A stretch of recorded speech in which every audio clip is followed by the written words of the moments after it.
Rekayasa genetika. Pengertian rekayasa genetika. Rekayasa genetika adalah salah satu teknik bioteknologi yang dilakukan dengan pemindahan gen atau transgenik dari satu makhluk hidup ke makhluk hidup lainnya. Teknik ini juga disebut rekombinasi gen atau rekombinasi DNA. Tujuan dari teknik ini adalah untuk menghasilkan tumbuhan atau hewan yang memiliki sifat-sifat tertentu sehingga memperoleh keuntungan yang besar. Rekayasa genetika diperkenalkan pada tahun 1973 oleh dua orang ilmuwan Amerika yang bernama Stanley Cohen dan Herbert Boyer. DNA mengandung informasi keturunan yang dimiliki oleh makhluk hidup. Bahan genetik DNA berupa pita ganda yang berbentuk spiral. Jika diumpamakan, salah satu pita ini menyerupai sebuah pita kaset rekaman, maka pita dapat dihapus untuk kemudian diganti dengan rekaman yang lain. Teknik rekayasa genetika. Ada beberapa teknik rekayasa genetika yang sudah dikenal, antara lain dengan cara kultur jaringan, hibridasi, transgenik, inseminasi buatan, cloning, dan bayi tabung. 1. Kultur jaringan. Prinsip dasar teknik kultur jaringan atau tissue culture adalah totipotensi sel, yaitu kemampuan sel untuk dapat berkembang menjadi jaringan dewasa dan menghasilkan banyak individu baru yang identik secara genetis. Contoh tanaman yang bisa menjadi objek kultur jaringan adalah pisang, mangga, tebu, dan anggrek. Keuntungan dari teknik kultur jaringan antara lain menghasilkan tanaman baru dalam jumlah banyak dengan waktu yang relatif singkat, mempertahankan sifat-sifat unggul, serta mempertahankan jenis tanaman langka, sekaligus memperbanyak jumlah populasinya.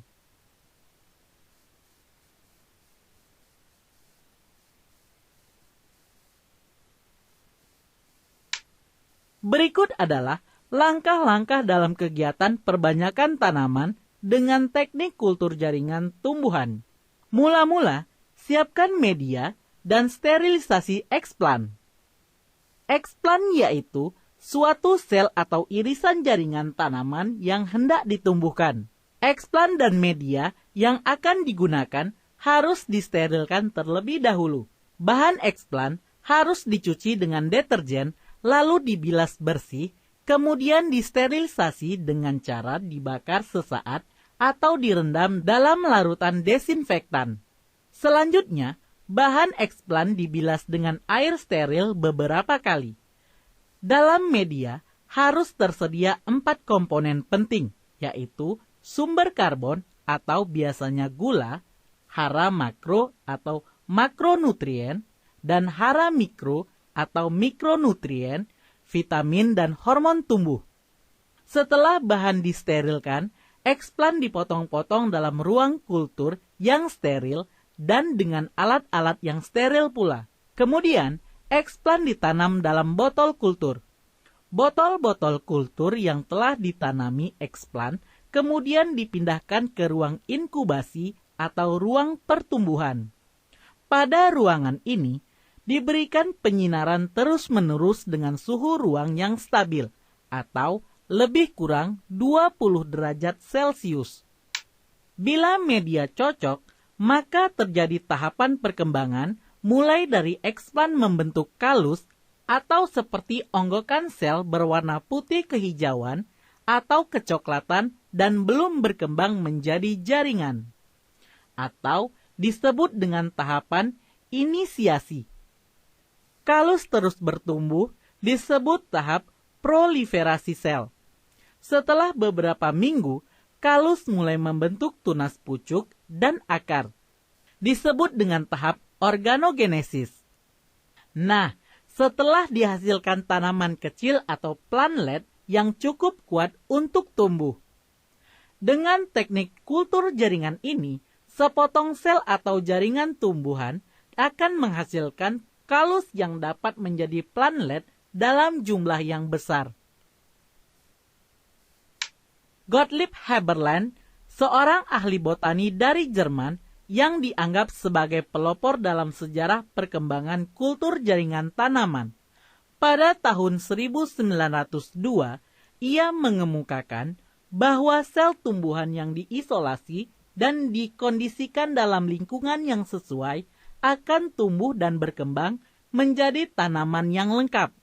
Namun, percobaan untuk membuktikan idenya tersebut mengalami kegagalan karena keterbatasan pengetahuan tentang hormon dan nutrisi tanaman pada saat itu. Pada tahun 1954, kultur jaringan dipopulerkan oleh Muir, Hildebrand, dan Riker. Dan pada tahun 1969, Frederick C. Stewart berhasil membuktikan totipotensi pada wortel.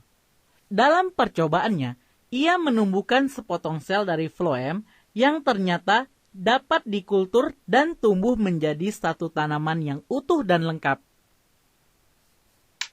2. Hibridisasi.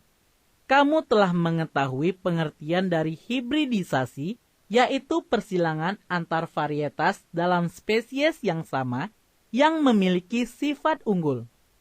Hasil dari hibridisasi yaitu hibrid yang memiliki sifat perpaduan dari kedua induknya.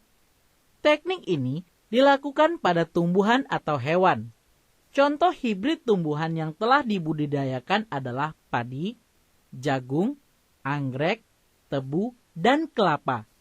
Namun hibridisasi memiliki kelemahan di antaranya hanya dapat dilakukan antar varietas dalam satu spesies, tidak efektif diterapkan pada tumbuhan yang produksinya lama, misalnya mangga dan durian.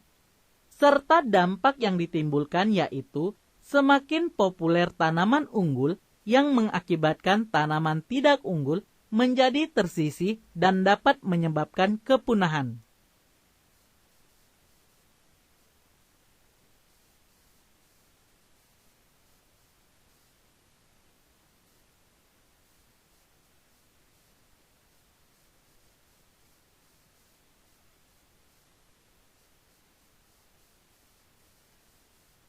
Tiga, transgenik. Transgenik adalah rekayasa genetika dengan cara menyambungkan gen dengan cara mengikat suatu segmen DNA dari suatu organisme ke DNA organisme lain. Gen yang diinginkan biasanya dihubungkan menjadi suatu lingkaran DNA bakteri yang kecil yang disebut plasmid. Makhluk hidup transgenik sering disebut sebagai GMOs atau Genetically Modified Organism. Salah satu manfaat dari teknologi transgenik yaitu dapat memproduksi insulin. Pasien penderita kencing manis atau diabetes mellitus tidak mampu membentuk hormon insulin dalam jumlah tertentu yang diperlukan untuk mengatur kadar gula dalam darah. Oleh karena itu, penderita diabetes memerlukan suntikan insulin tambahan. Rekayasa genetika dengan transgenik menghasilkan insulin pertama kali pada tahun 1976 dan dapat beredar pada tahun 1982 oleh FDA atau Food Drug Administration. Semula insulin diproduksi dari pankreas babi atau sapi secara tradisional dengan produksi yang sangat sedikit. Dengan adanya bioteknologi, saat ini hormon insulin telah dapat dihasilkan secara buatan atau transgenik dengan bantuan bakteri Escherichia coli. Pada sel bakteri E. coli dimasukkan DNA sel manusia yang mengandung gen insulin sehingga bakteri E. coli dapat menghasilkan insulin. Dan karena bakteri ini dapat berkembang biak dengan cepat, maka hormon insulin pun dapat berjumlah banyak.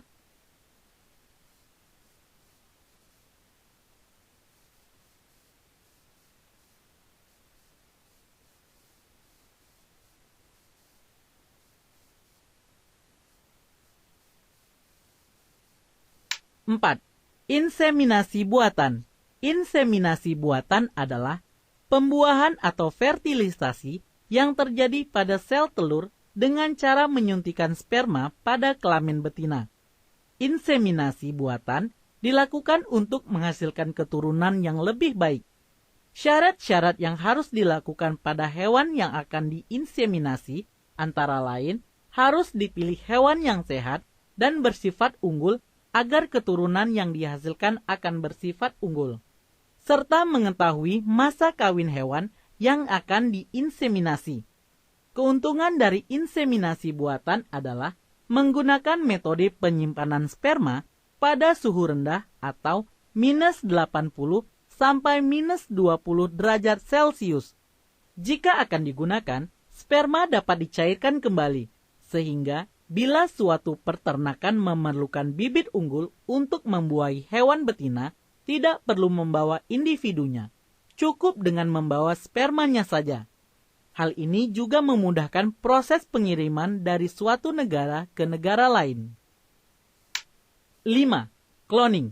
Prinsip pada cloning adalah menciptakan individu yang identik secara genetik dengan memanfaatkan sifat totipotensi sel. Totipotensi sel adalah kemampuan suatu sel untuk menjadi individu baru.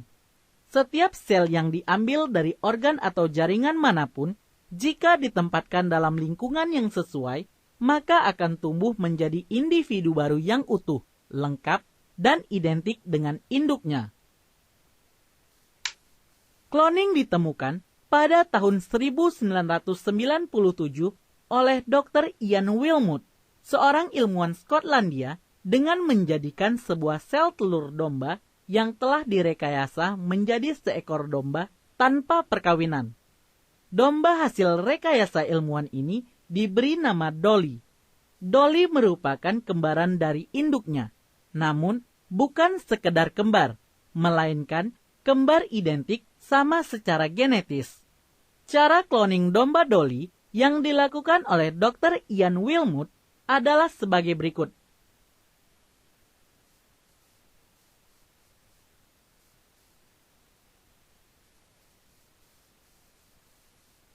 A. Mengambil sel telur yang ada dalam ovarium domba betina dan mengambil kelenjar mamae dari domba betina lain. B. Mengeluarkan nukleus sel telur yang haploid. C. Sel telur yang mengandung sel kelenjar mamae dimasukkan ke dalam uterus domba, kemudian domba tersebut akan hamil dan melahirkan anak hasil dari cloning.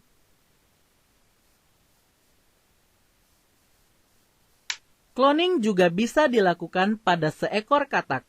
Caranya, nukleus yang berasal dari sebuah sel di dalam usus seekor kecebong ditransplantasikan ke dalam sel telur dari katak jenis lain yang nukleusnya telah dikeluarkan.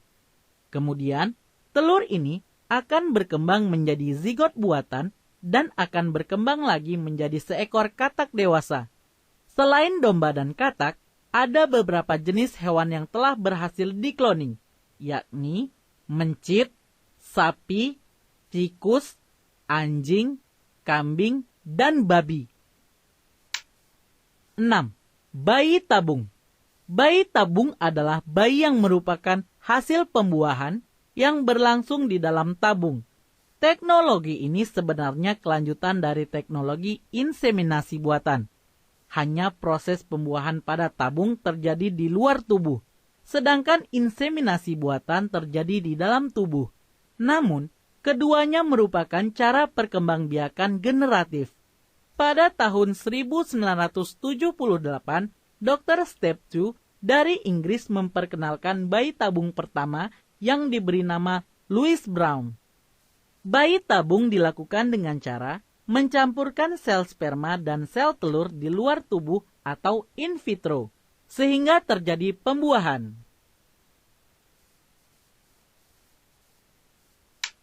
Sel-sel telur yang akan dibuahi diambil dari ibunya, kemudian diseleksi untuk diambil yang mutunya paling baik. Sperma juga diambil dari ayah. Sperma dan sel telur kemudian dipertemukan dalam cawan Petri, yang berisi medium nutrien yang disesuaikan dengan keadaan seperti di dalam tubuh. Sperma akan dibuahi sel telur dan terbentuklah zigot. Zigot ini berkembang dengan baik menjadi embrio. Setelah embrio berumur 2-5 hari, embrio disuntikan kembali ke dalam rahim induknya semula. Embrio akan tumbuh dan berkembang di dalam rahim sampai siap untuk dilahirkan.